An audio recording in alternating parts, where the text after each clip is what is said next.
Hi guys, and welcome to another Hunt of the Month, or perhaps Victorian Workhouse owner. So a guy called Stewart, who's a Tory MP, was on the Politics Live show where he was criticising legislation going through Parliament to strengthen protections for workers. And he also brought up the idea of people who are off sick taking some sort of financial hit. Have a listen to this. You were shaking your head and muttering during some of that. The workers' rights bill, lots of people would say it's good for workers and it's good for businesses as well to have people in secure employment. Well, it isn't. It's following the jobs tax, a 25 billion hit on private employment in this country and public employment. As I heard at my local schools, you've now got the employment rights bill, which is estimated by the government to cost 5 billion to employers as well. So we're removing the ultimate right for workers, which is access to a job. Every Labour government ends up with more people unemployed at the end than at the beginning. And under the last Conservative government, 14 years, 4 million additional jobs, 800 jobs every single day. Okay, but what sort of jobs? See, the problem is when the Conservatives say we created lots of jobs, we have to ask, what sort of jobs? Were those jobs enough to help people pay their bills? To pay their rent, to feed their families? Well, the problem with that is that 40% of people on universal credit are working. So when the Conservatives say we created lots of jobs, then you have to ask, were those jobs sufficient to keep people afloat? Well, in many cases, no. Because in many cases, people had to rely on support from the state because the wages were not keeping up with the cost of living. So when the Conservatives say, yeah, we created lots of jobs, you have to ask, what type of jobs, and did those jobs pay sufficiently for people to live? And the answer, of course, is no in many cases. What's happened every day under this Labour government? We've lost jobs, and they haven't even brought this job-destroying piece of legislation through yet. Christina makes a point, for example, on sick pay, that people don't get paid for the first 3 or 4 days of being sick, and then they force themselves to come to work and they're ill. Who's that good for?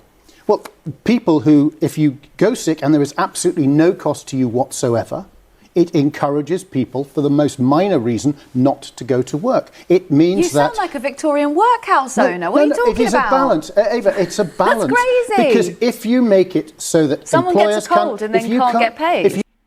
It's exactly that. A Victorian Workhouse owner. He's suggesting, well, people need to take a financial hit if they are calling in sick. Now, isn't it strange that if you're a member of Parliament, as Stewart here is, if he calls in sick, does he take a financial hit? I don't think so, because MPs are not paid by the hour. They're not paid by the bill. They're not paid by the vote. They're not paid by attendance. If that was the case, Nigel Farage probably wouldn't even be able to collect any money at the end of the month if it was based on attendance or something like that. So Graham thinks that ordinary people who are not earning almost £100,000 a year, as he is as an MP, ordinary people should take a financial hit if they're sick because they may not really be sick. They may be just skiving off. So people need, and it's 3 days, so people need to be off sick for 3 days before they get some sort of support. Now look, the Conservatives were never on the side of workers. They're not on the side of workers, and they never will be on the side of workers. If the Conservatives had their way, they would strip away all protections, all benefits for work. The weekend gone.